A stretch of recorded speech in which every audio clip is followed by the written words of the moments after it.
Hi, welcome back to Renee Ruth Real Estate. Hope everyone's doing well. Yeah. Hey, how are you? Apparently colder than you. I run hot all the time. I was cracking up before we started because I'm like, I have in a North Face jacket. Right, and I'm in flip-flops and a short t-shirt. sleeves. It's fine. It's I fine. might, but there's some heat crank. He might be sweating me out of this jacket. Right, no, it's true. I've got the fireplace going, so it's fine. You can balance it out. Balance. Yeah. So we got a new episode. We always have a new episode. We do. But New magazine. so yeah, these come monthly as part of our. I think who sends them to us? We don't even. NAR does. Oh, how nice. Yeah. So we get this from NAR. So this is the winter catalog. So, and on the front of it is the 2023 NAR president. He rides motorcycles. He does. We did not know. Kenny Parcell. So this is funny because as agents in America, for those not watching here, but that's the National Association of Realtors. Yeah. We are in many associations as agents. We are many like associations. The broker, the la, like it's this, and this is one of them. But to be honest, I've probably been in this industry like in my 7th year. Yeah. Not really Did you ever know what they do. I'm not sure. I'm not sure. I know there's a governance. Yeah. For us as agents, like we have to abide by rules that they create. But I feel like the other entities I'm with kind of make sure that's true. No, they do. And I mean, and I think you still have, because obviously, we've got the Lynchburg Association which Realtors. We're in constant communication right. with. So that's the regional, and they must be a part of or respond to the national. The national, yeah. So he kind of oversees all of it, disseminates, and then it breaks out into all the others. Yeah. So, but what was funny, and when I was reading his story, I feel like we need to know this number. There's a number. How many clients became agents because of a bad experience? Oh well, I'm one. Right. I was like, I feel like we keep hearing about these. I'm one. Is that what happened to him? Yes, that's what happened to him. Oh, I'm one. So yeah. He bought his first house when he was 22. So he was still in college. Good on him. Did he help? Was I that? feel like parents help kids do that, or did he do that? No, I think he did. Yeah. Good for him. Did it himself. So he bought it when he was married.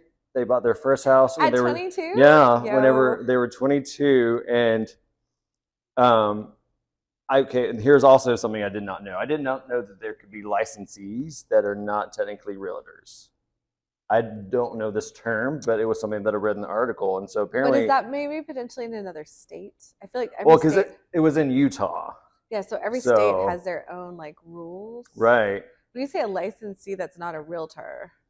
Yeah, but they can still they still do the whole process of like writing the contract and like seeing everything through. But they're licensed. But they're licensees, yeah. So I'm not sure what this terminology is. I'm not familiar with that. Must be Utah. If you're from Utah, tell us. We need to understand this. Don't know. But anyway, so the licensee wrote up the contract for this house, and he was like, "Hey, no, I want to see if we can get closing costs and maybe get the price a little bit lower."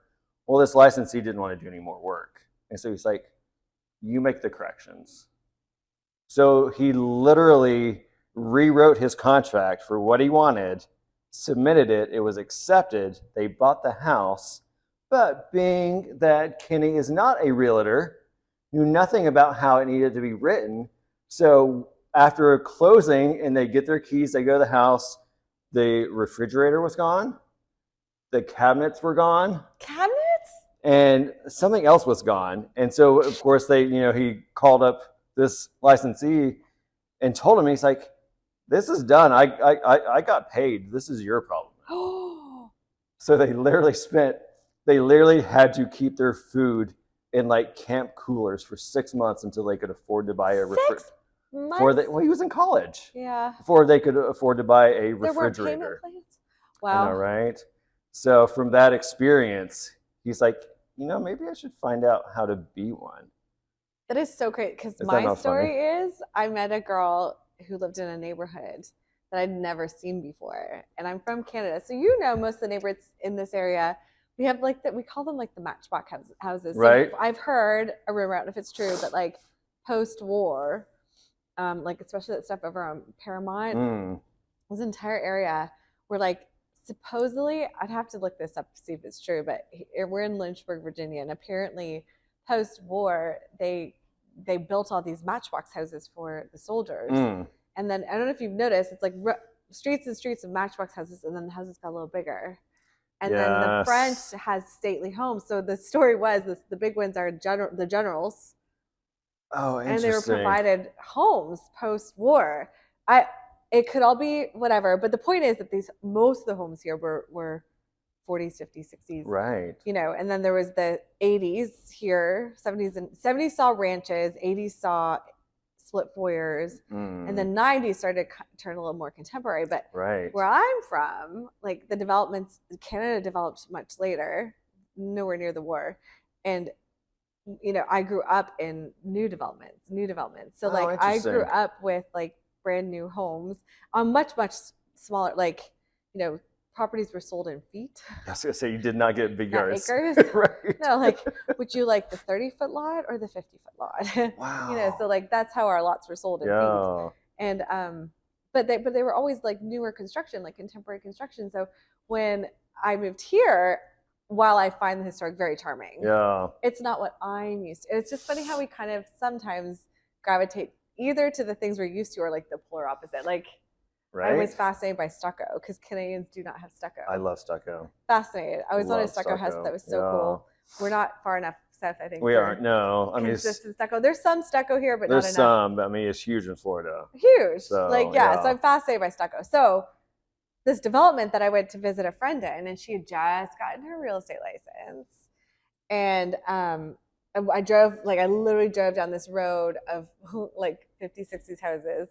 Took a right, and there was this brand new development, like at the time probably a year old, maybe a couple years old. And I remember being like, the styles of homes were just like Canada, like the ones I grew up in. Like it had the same, like it just, I was like, oh. And I remember I was like, oh my god, because up until that I'd like never even thought about owning, because I'm just like, and I also have all kinds of like upper respiratory issues, so like I couldn't live old. I had to have new. And new has its own dangers. But anyway, long story short, she lived across the road. She's at age just very gung-ho. She's like, oh, we'll get you one in here. And I'm like, okay. So, you know, we get qualified and da-da-da. And finally this house comes up, but she says, I can't help you. I'm a listing agent. I have to give you to a buyer's agent. And I know very little about, I know nothing about real estate. I'm a university professor at this stage. So I'm like, okay. So I get this guy that I've never met, and I think he was just brand spanking new. And like so I think the difference was he wasn't trying to like not do anything. He just literally didn't know what to do. Yeah. And nobody was like kind of saddling up next to him to help him out, or he didn't ask, or who knows. Usually it's because in my experience, agents don't ask. So anyway, we buy this house, and I didn't know about walkthroughs. I didn't know about any of that stuff. So I just do what I'm told. And, you know, the loan processor like, hey, meet the lawyer to sign. So we go meet the lawyer to sign, drive over to the house, and the fridge is gone. Was not in the contract. And I'm like, and that's a $2,000, like we were just barely getting into this house as it is. I actually spent all my money on a down payment, which I learned later I could have maybe qualified for like no down payment. just no clue. So, or at least to reduce anyway.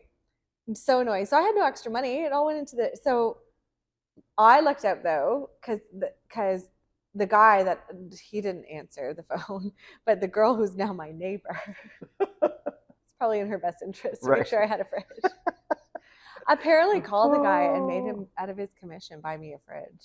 Well, good for you. Which I've said a number of times to agents, our mistakes are costly. And you want to double check, because you don't, this is not the kind of job you can just kind of go, okay. Like you have to like, it should be costly. Now in this case, they got their payday, and I guarantee you they don't do real estate anymore. I seriously doubt it. No. But what I find so fascinating about Kenny is he got his real estate license while he was still in college and had a thriving real estate business by the time he graduated. What? Like he literally sold 15 homes in his first year as a full-time student. Was he like, what am I doing in college? Right? I know. I was like, well, I will say this, like as a multiple college grad, there is a level of persistence that you developed pursuing a degree? Yeah. Well, I mean, he went to school for business, so I mean, it's not a bad degree to have. Not wasted. Now he's the head of it. So so it's like, he did it right, but not wasted. Yeah. So, but he sold 15 houses his first year while a full-time college student. Good for him. So it's like, good job. So now, all these 25 years later. Oh my gosh, I can't imagine a 25-year career. Right? Like I've only been in for 4, and I'm like, what would I? Yeah, I mean, he said he's learned a lot. But when I read the article, 4 with EXP. He had a list. I love a list. He had a list. He had a list. Chad's always, if there isn't a list, he will make a list. Right. A list will exist. If there's a list, I will find it. Exist. So he has a list of 5 L's to live by. I like this. L's. So, it's February. L's are for love. They are for love. We love a list. We love a list. So we're going to talk about his 5 L's and see what you think. Okay. You ready? Yep. All right. So the first L is legacy. Always leave things better than they were, not just within your realtor family, but in all aspects of life. Your candle loses nothing when it lights another. Okay, so I'm just telling you this why I want to do a TikTok about this, because we're in this generation where look, I felt the entitlement generation coming in my 20s. I was like, there's a level of entitlement. Yeah. It's even worse now. And it's what we're missing, what we're failing to teach our youth is that you need whatever job you're given. Like, here's the thing, you need to work. And why does work have to be a negative? Like, you need to contribute to the world in some fashion. You could work anywhere. You could work at a nonprofit. Just go work. Yeah. You don't even have to get paid. Go be a part of something. Right. Be a part of the world. Then when you are a part of the world, but you're like, this isn't the part of the world I really want to stay in, that's okay. Yeah. Like, you go to work and you work. I was just thinking of this number today. You work 110%. You never work 100. You work 110%. So every day you give 110% to the tasks that are being asked of you. Mm-hmm. Because in doing that, it's like a deposit. It's like you're actually depositing for your future. And that 10%, it accrues interest until one day you actually have all the things that you need and wanted and can move into the directions you've dreamed of. But I think there's so many of us that kind of sit there and are like, why hasn't it happened for me yet? And you're just kind of sitting. Yeah. But and then it's like, well, why don't you work this job? I don't want to. But just go do something. Yeah. Do something. Find another one. Do something. So many out there. That's the legacy, right? Because then when you look back on your life, like you were just even saying, you're like, remember the time I sat with an old guy for 2 years? He told me that story. I'm like, oh my gosh, I forgot you were like a caretaker for 2 years. But you look back and you're like, look at what I've invested. Yeah. Look at what I've invested with my time and my resources and my energy, and look at what it's kind of like we talk about fields, like tilling of fields. Look, I planted all these seeds and I watered them and gave them 110% of my attention. And look at the massive crops that have grown. We're just missing it sometimes. This one you're gonna like. What? Laugh. Oh my gosh. We laugh all the time. If in life, it is important to laugh and smile often. Laughter is contagious. When we laugh at our mistakes, we learn and improve. Our best teacher is our last mistake. It's funny because I've always been, I was just telling Chad this, I think, or somebody this recently, even as a kid, this is sad, but even when my mom passed away and everyone was really sad, I felt this need to make them laugh. I've always had this innate desire to see people happy. And I think that's where the people pleasing maybe was born fair. From. Yeah. But just wanting to really have people be happy, and then realizing though that you have to be happy first for yourself. No one can make you happy. You have to be happy for yourself, and learning to not take yourself so seriously. I've said that I just don't take myself that serious. Getting over yourself, getting over the idea that I've got to be perfect, or this has to be this or that has to be that. Just do your very best, and then whatever comes, just laugh. Because what are you gonna do? Right, exactly. Mistakes are gonna be made, so just embrace it and move on. It's like the day I cracked the stove. I was like, oh my god, $1,000 stove. Oh. I was like, what? I know. But I mean, some people, they would crush their day, and I was like, nope, not gonna let this crush my day. No. The ghost decided to come get, fully. Just joke about it. But he's right. But not to make laughing, not in the sense that you're not taking what you've got in front of you seriously, but laughing in the sense that it's important to not be so serious. Right. Not to let it crush your entire day, or like not to let that set the tone for what's happening. Like, no, okay, the I made a undercurrent mistake. of your life needs Yeah. to be happy. Let's keep going. Yeah. Be sunshine. Yeah. Next one is love for Valentine's Day. Here we go. Always love others no matter what, and look for people to love. As people feel loved, they will achieve more. This gives us a great place to grow from. Everyone needs to be loved and have someone to love. Yeah. So like first, you got to be open to this. Right?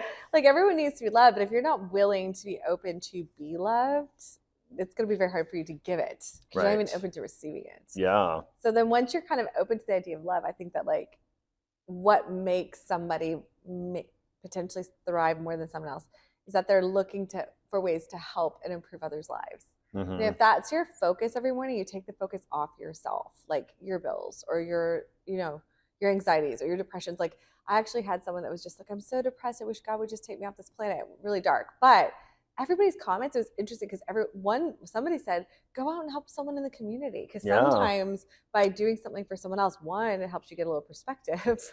Right. No, and it's two, true. it like helps alleviate kind of that.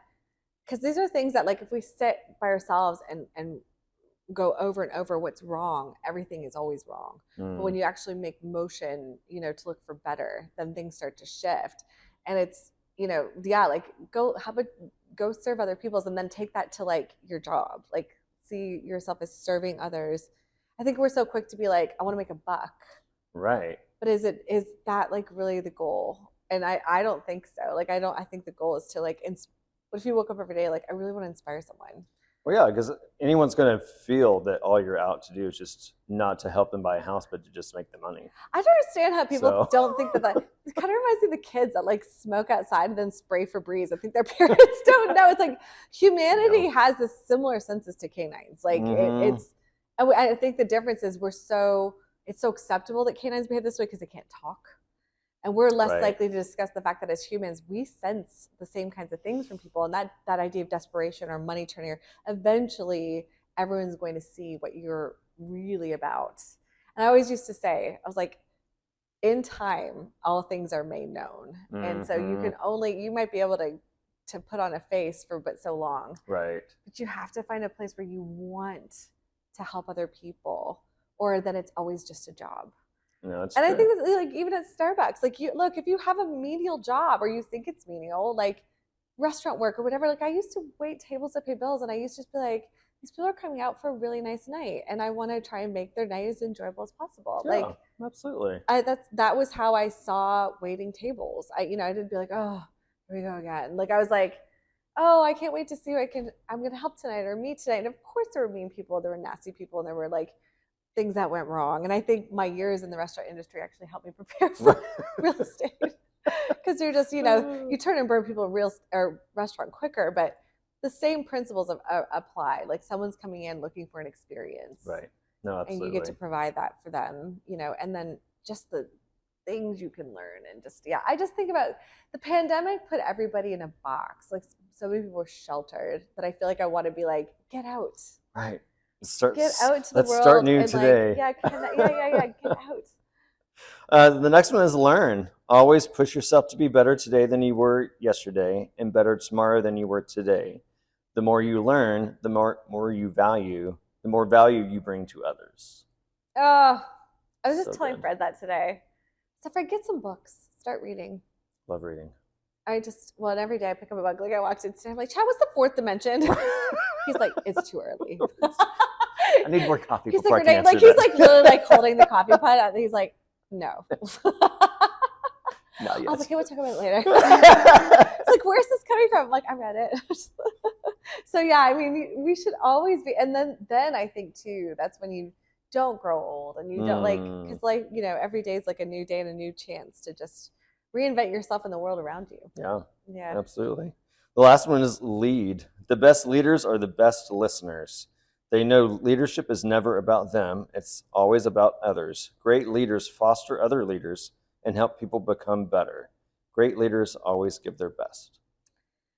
I took a leadership course at Liberty. I got in my master's program. It was a leadership and communications, something like that. We studied the various types of leaders, the autocratic, the democratic. And then there was the servant leadership. And that was the one that, like, clinical studies had shown that servant leaders were actually the most successful, because in servant leadership, though democratic it had a lot to offer, but servant leadership, the whole focus was others, like, and it was like, of course I went to a Christian college, so those might have some way there, but at the same time, the principles apply regardless. It was that you were putting the people around you and their needs were as important as yours. I think that's where the great imbalance is. Like, we're making our world the most important, or we're making their world the most important, but it's got to be a balance.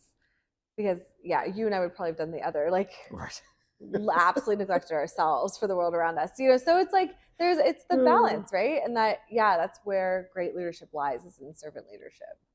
Being willing to do the things, or be willing to do everything you're asking those around you to do. Yeah, no, absolutely. Well, yeah, I mean, that was a big thing, because I was in management for so long, and I never asked anyone to do anything that I wasn't willing to do myself, or hadn't done, or had not already done previously. Mm-hmm.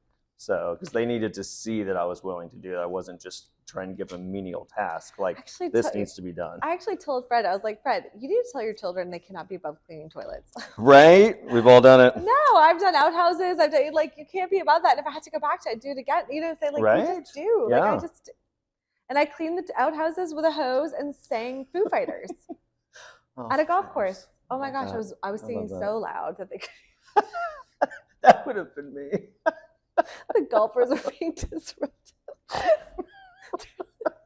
Renee, we have to talk to you. Right. Oh. I'm like, what? I'm just like, my own little world. Right? I'm like, if I have to clean this, I'm going to sing. Yeah, at least I'm going to enjoy. So,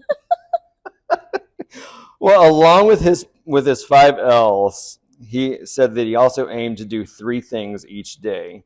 I try to do something hard, something fun, and something for someone else. Something hard, because if you do the hard things, your life will become easy. But if you only do the easy things, your life will become hard. Something fun, because life is hard and we all need to find joy. And something for someone else, because everybody is struggling with something, and kindness goes a long way.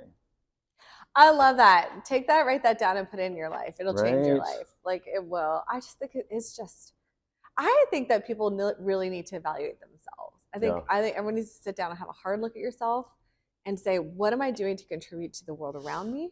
Yeah. Both, within the radius of the walls you live in, within the radius of the city that you live in, like what, and truly not much beyond that. Because if you're not involved in that space, you're not in human contact. And that's where change is. That's where life is. Right. Look, Zoom wants to tell you otherwise. Life is still in human contact. And so if you're not engaged in those spaces, you're not going to grow. Yeah. Like, you can't. Yeah. And then that's a great way to do it. Like, you just outlined a great way to do it. I love that. Oh, it was great. I was like, wow. Welcome to the leadership role, Kenny sir. Parcell. It's like, I love that. So it was a great article. So anyway. Well, thanks for doing that. Yeah, wasn't that great? Yeah. So the 5 L's: legacy, laugh, love, learn, and lead. Lead. So there we go. Love for Love Month. That's right. Love for Love Month. So you ready? Fun Fact Friday. Fun Fact Friday. I already gave you a fun fact at the beginning of this, but we'll go with, where I was like, I really want to know how many realtors were actually clients that did not have a good experience. Oh, do you have that number? So I don't have that number. That's what I'm saying. I really would like that one. So I had to come up with another fun fact. Okay. So a little over 1/3 of sellers initially try to sell their houses themselves as a for sale by owner. However, only about 10% of sellers actually get it to the finish line. The rest call a real estate agent. This should light a fire under every agent that's listening to this to call all the for sale by owners, because clearly they don't know what they're doing. I've said that over and over. My favorite thing about a for sale by owner, I called one time and I said, hey, the word I use, are you cooperating with agents? Very nice way of saying, will you pay me? Right. And they always say yes, and they tell me what it is. And one was I think she said 1.5%, something like that. And I said to her, she goes, well, all you do is push paper. Wow. I was like, okay, listen. You don't want to get me in the teacher mode. I'm like, right. Let me educate you about what we do. And I actually just saw, who was I talking to recently? They're like, how do I sell my house so I don't pay any commissions? And I was like, wow. Who was it? Not well. Yeah, I was like, good luck. Yeah. Like, I don't even want to touch that. Like, you got to represent both sides. That's what crazy. I said. You better go find the buyer. Yeah. I was like, because you're going to have a buyer's agent who's not going to work for, like, it. I think a lot of it's just not being educated like I was when I started on how, And I always say, like, people understand lawyers somehow better than realtors. You don't see a lot of people going, I'm just going to represent myself in court. Like, you just don't get that. Like, nobody thinks to do that. No. But it's like, it's not dissimilar. No, it's true. You know, with a lawyer and a realtor, it's not that different. So in the sense that, like, they're both professions recognized by the state, licensed through, a huge entity. And we're you get, obviously lawyers go through a whole lot more. That bar is like, it's intense. It's like intense. But still, like, obviously understanding and knowing what you're doing and what you're able to get done. And the reason that you can't go represent yourself because the judge doesn't respect you. You did not go to school for that. Just like in art, it's like the other agents are like, no. Because it's just going to be more work for everyone else. And because you have no idea what you're doing. And it's just that you can't learn that in enough time to sell your one house in your life. Exactly. So. Well, thank you for joining us. Right? Yes, that's it. We're good. Okay. Thank you for. We'll see you next week. Take care. Cheers.